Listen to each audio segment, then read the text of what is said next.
Hello नमस्कार प्यारे विद्यार्थियों। अपने कक्षा 10 के अंदर विषय गणित की प्रश्नावली 15वीं प्रायिकता के बारे में अध्ययन कर रहे हैं, जिसकी एक पहले क्लास अपनी हो चुकी है, जिसमें प्रश्न संख्या 1 से लेकर 16 तक अपने पूरे उसको अच्छे से कर चुके हैं। आगे के प्रश्न जो बचे हुए हैं वो अपने इस क्लास के अंदर पूरे करते हैं। प्रश्न संख्या 17 के अंदर अपने को दे रखा है कि कुल बल्ब दे रखे हैं 20 है, कुल बल्बों की संख्या 20 एक समूह है और उसमें से 4 बल्ब खराब हैं। बाकी जो बच गए सही बल्ब वो अपने को निकल जाएंगे 16, यानी कि कुल बल्ब 20 हैं, 4 उसमें से खराब हैं और बाकी जो है 16। लेकिन उनको देखकर ये नहीं पता लगाया जा सकता है कौन सा बल्ब खराब है या कौन सा सही है। तो प्रायिकता अपने से पूछ रहा है पहली कि बल्ब के खराब होने की प्रायिकता अपने को बतानी है। बल्ब के खराब होने की प्रायिकता तो सूत्र हो जाएगा अनुकूल परिणाम बटे में कुल परिणाम। तो खराब होने की प्रायिकता पूछिए तो अपने यहाँ पे देखना है कि बल्ब खराब जितने हैं 4 हैं, तो 4 खराब बल्ब में से कोई भी बल्ब आ सकता है, इसलिए अनुकूल परिणाम आ जाएंगे 4 और बटे में कुल परिणाम है 20।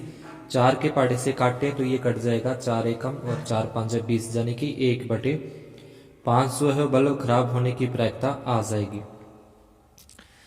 दूसरे पॉइंट में पूछा कि मान लीजिए एक में निकाला गया बल्ब खराब नहीं है और न ही उसे वापिस बल्बों के अंदर रखा जाता है। ऐसा उस लाइन के अंदर अपने को बोला है कि मान लीजिए जो एक नंबर जो आपने ये किया है, यहाँ पे तो जो निकाला गया बल्ब है वो खराब नहीं है और ना ही उसे वापस बल्बों के अंदर रखा जाता है। तो जो बल्ब निकला पहले के अंदर वो खराब नहीं था और बल्बों के अंदर वापिस उसको नहीं रखा, तो इसलिए जो पूरे बल्ब 20 थे उसमें से एक निकल गया तो 19 रह गए। और बल्ब वो खराब नहीं था, तो खराब नहीं था मतलब वो बल्ब था सही था, अच्छा था, तो इसलिए जो सही बल्ब थे अपने पास 16 है, तो उसमें से एक बल्ब निकाल दिया गया, उसे वापिस बल्बों में नहीं रखा है, तो इसलिए वो रह गए 15 रह गए। तो कुल बल्ब भी एक कम हो गया, सही बल्बों में से एक कम हो गया, खराब बल्ब 4 थे वो 4 ही रहे।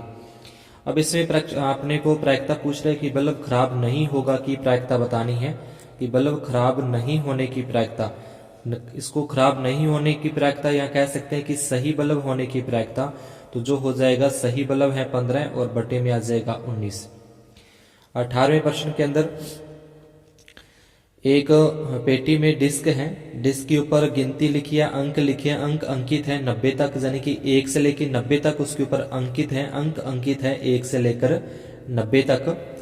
प्रायिकता पहले पॉइंट में पूछा इसमें कि 2 अंकों की एक संख्या के लिए, तो अब 2 अंकों की एक संख्या प्राप्त करने की प्रायिकता अपने को पूछी है। तो सबसे पहले अपने को ये पता होना चाहिए कि उसमें 2 अंकों वाली संख्या है कितनी सारी। 1 से लेकर 90 तक है, तो 2 अंकों वाली संख्या शुरू होती है 10, 11, 12, इस तरीके से चलते चलते लास्ट में 89, 90। तो ये सारी के सारी 2 अंकों वाली संख्याएं होंगी जो कि 81 है। कुल परिणाम हो जाएंगे 90।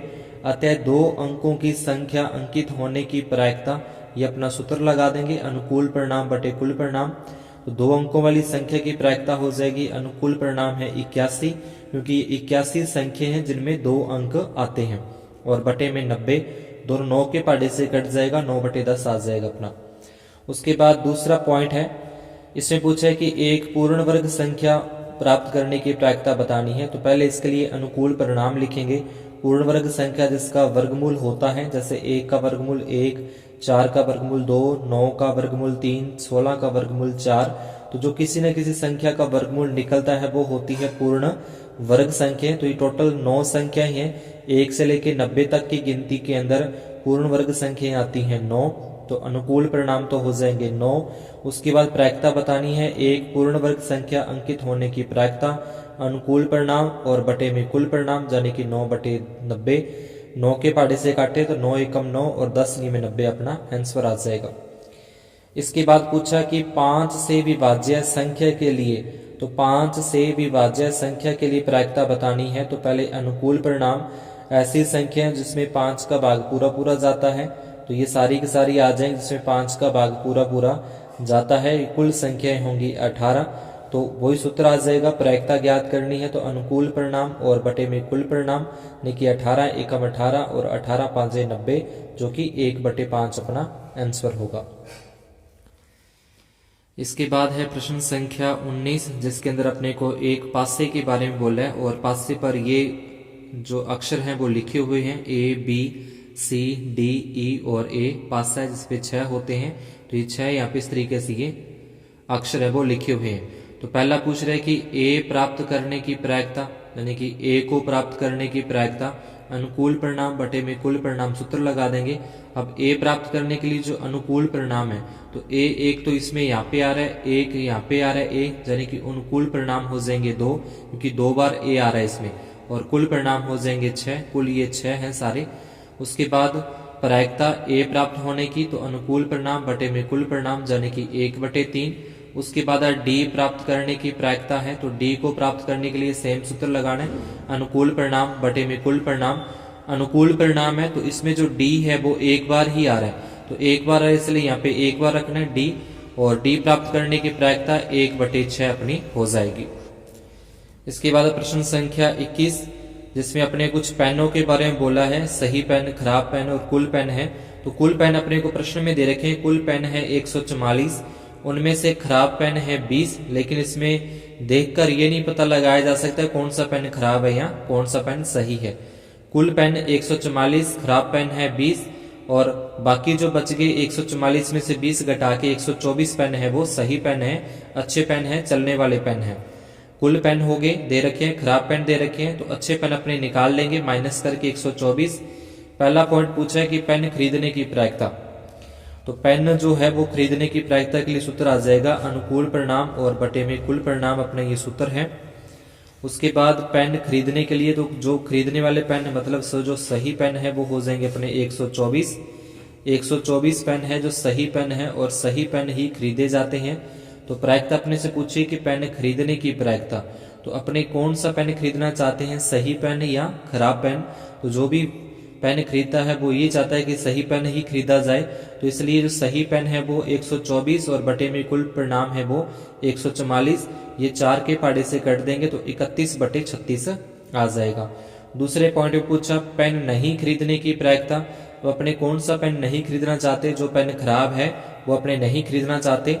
तो यहाँ पे अपने को लगाना है कि पेन सही होने की या खरीदने की प्रायिकता और प्लस में पेन नहीं खरीदने की प्रायिकता बराबर 1, दोनों का योग 1 होता है प्रायिकताओं का।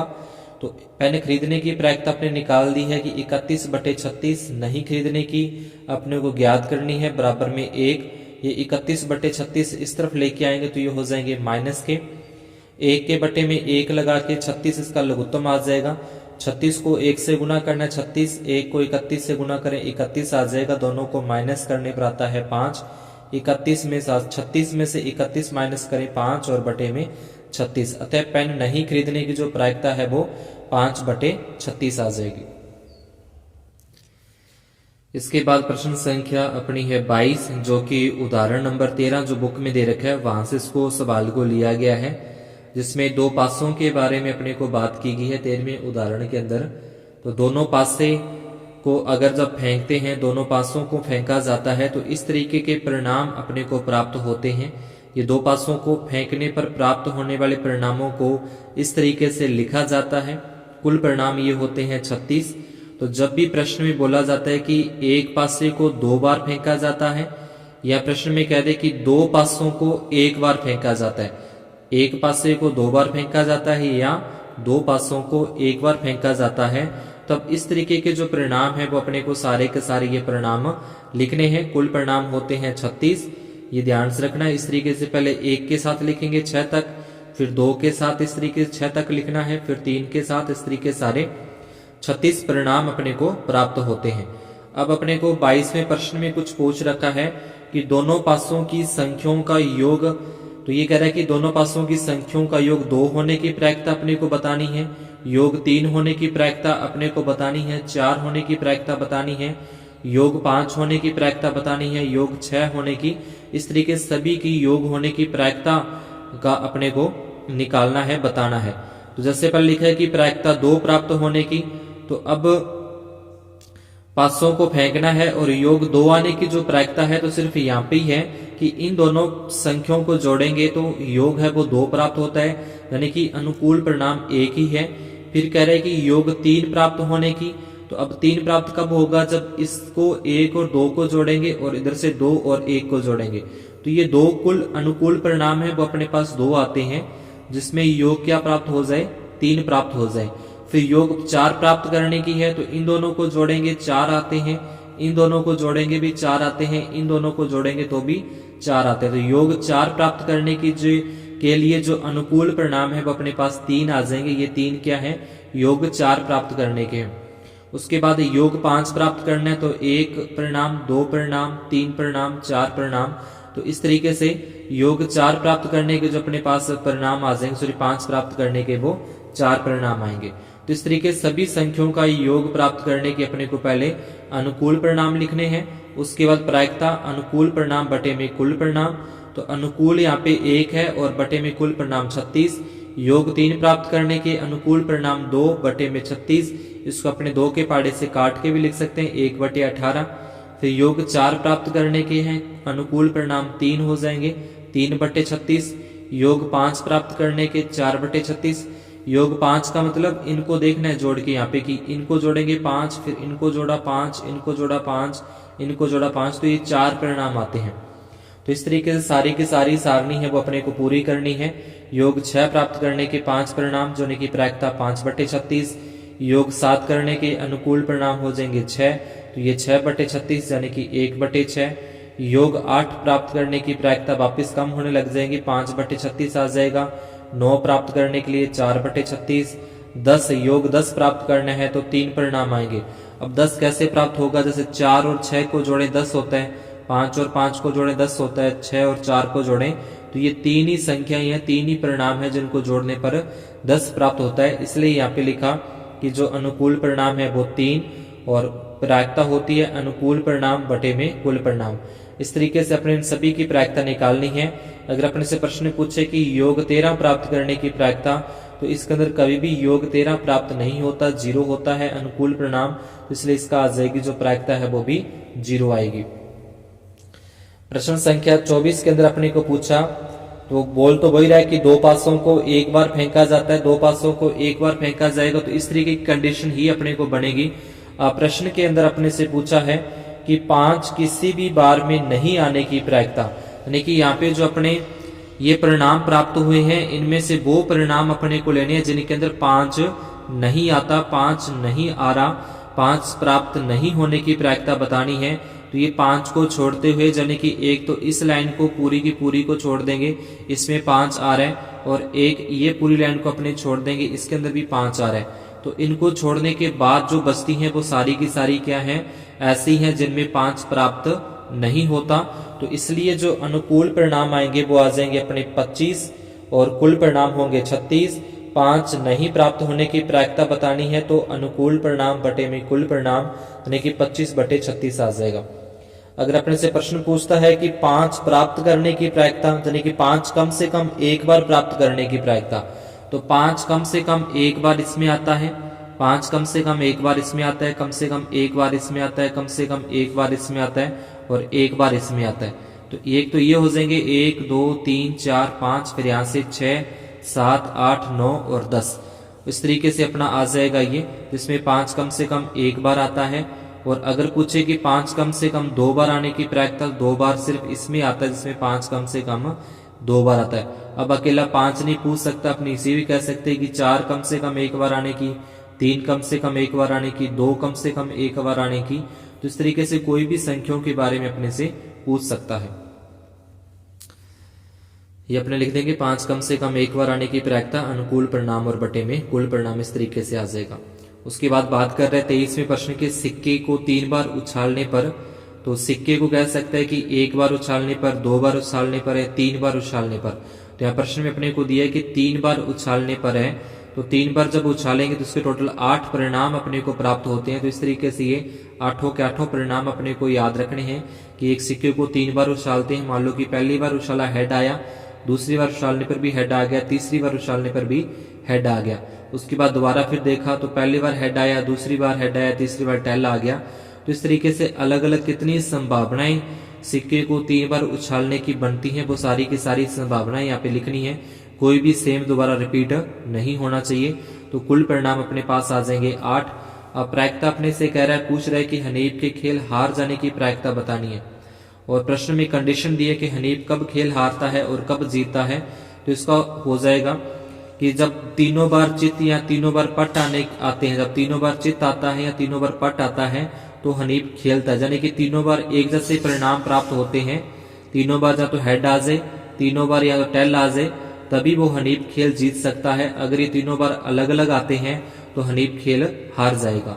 तो इस आधार पे जो हनीफ के खेल हारने की जो अनुकूल परिणाम है वो हो जाएंगे 6 हो जाएंगे। प्रायिकता है तो 6/8, 2 के पहाड़े से काटें तो 3/4 आ जाएगा। प्रश्न में अपने से लिखा आ जाए कि 2 सिक्के एक बार उछालने या एक सिक्के को 2 बार उछालना है, तो इसके लिए ये वाले अपनी कंडीशन आ जाएगी। 2 सिक्कों को एक बार उछालना है या फिर एक सिक्के को 2 बार उछालने के लिए, और अगर एक सिक्के को एक बार उछालने के लिए बोलता है तो ये लिखना है हेड और टेल, और 2 बार उछालने के लिए बोलता है तो अपने को ये कुल परिणाम अपने प्राप्त होते हैं। तो आज की क्लास में अपने इतना ही, ये प्रायिकता है वो अपनी पूरी होती है।